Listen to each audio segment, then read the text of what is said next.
বন্যা থেকে বাঁচানোর জন্য একটা রুট ম্যাপ তৈরি করা হয়েছিল প্রথমে, যেখানে অধিকাংশ জমি বা অধিকাংশ বাজার তার মধ্যে সিএম এর আদেশের পর আবার নতুন করে রুট ম্যাপ তৈরি করা হয়েছিল।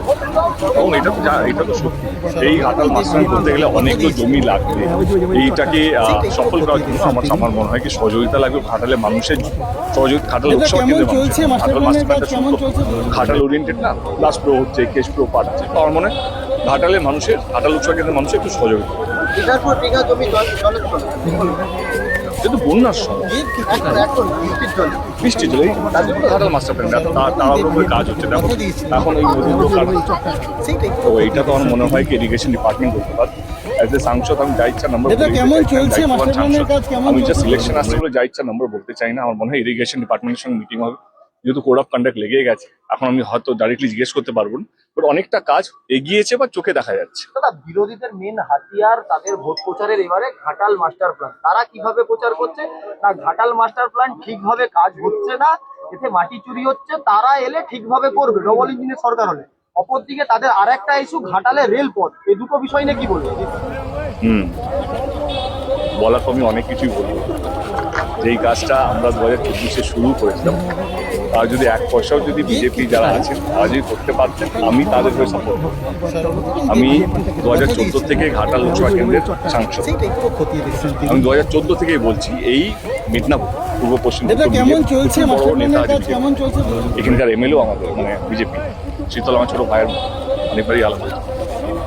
একটা চিঠি লিখে ওরা ঘাটাল মাস্টার প্ল্যান নিয়ে কেন্দ্র সরকার, তাদের সরকার কিন্তু আজকে নয়, 2014 থেকে কোনো নেতা, বড় বড় নেতা পূর্ব মেদিনীপুর পশ্চিম মেদিনীপুরে যারা দাঁড়িয়েছেন, আমি দায়িত্ব নিয়ে ওপেন চ্যালেঞ্জ করে যাচ্ছি, কেউ একটা চিঠি লিখেছে এই ঘাটাল মাস্টার প্ল্যানটা কতটা জরুরি। আমি যখন রাজনীতি ছাড়ছিলাম 2024-এ, আমার প্রথম বক্তৃতা ছিল 2014-তে ঘাটাল মাস্টার প্ল্যান। যেদিন আমি রাজনীতি ছাড়ছিলাম পার্লামেন্টে বসে, যেদিন আমার শেষ বক্তৃতা ছিল, আমি দাঁড়িয়ে বলেছি এইটা কোনো পলিটিক্যাল নয়, এখানে শুধু টিএমসি নয়, এই রাজ্যে আমাদের সকল ঘাটাল লোকসভা কেন্দ্রে সিপিএম, বিজেপি, কংগ্রেস, টিএমসি সব দলের লোক থাকে। এটা কোনো টিএমসির জন্য নয়, এটা মানুষের জন্য, ঘাটালের মানুষের জন্য। কেমন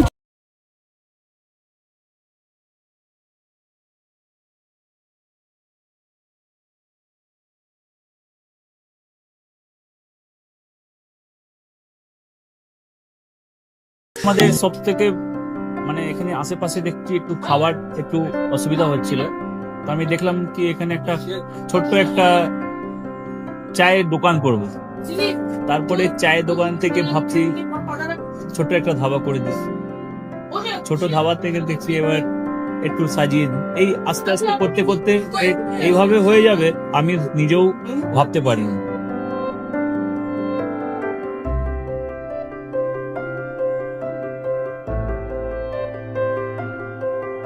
ব্যবহারের জন্য আমাদের এখানে কার পার্কিং থেকে নিয়ে গেস্ট খাবার থেকে নিয়ে বাড়ি, এরকম কিছু ব্যাপার যদি থাকে তো মানুষকে বাড়িতে আমরা সার্ভিস দিতে পারবো, এইভাবে আমরা চেষ্টা করব।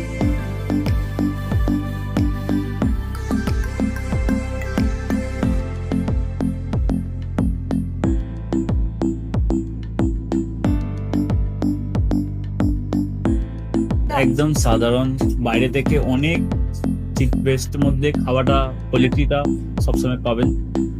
একবার আমি মানুষকে একবারই বলবো কি একবার আমাদের কাছে এসে একবার টেস্ট করে যাবেন। দুপুরবেলা থেকে আরম্ভ আমাদের খাওয়া, থালা, বেঙ্গলি থালা, চাইনিজ ফুড সবই আছে, একবার এসে টেস্ট করে যাবেন।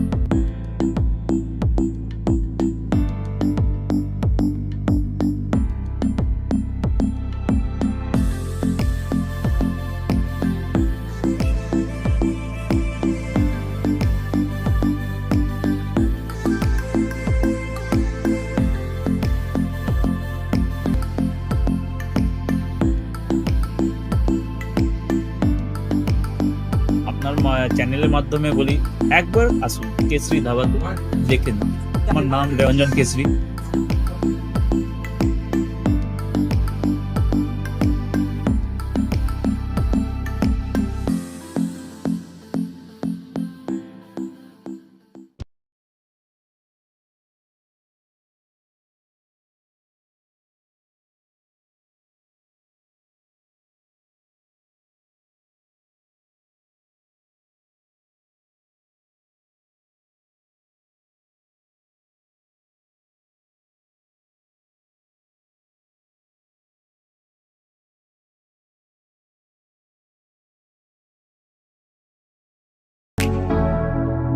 Kesari light house, Kesari light house এবং কেসরি লাইট হাউস নিজেদের রান্নাঘরকে আরো অত্যাধুনিকভাবে সাজাতে সমস্ত কিছু পেতে চলে আসুন নৈহাটি গৌরীপুর চৌমাথা বাজার কেসরি লাইট হাউস।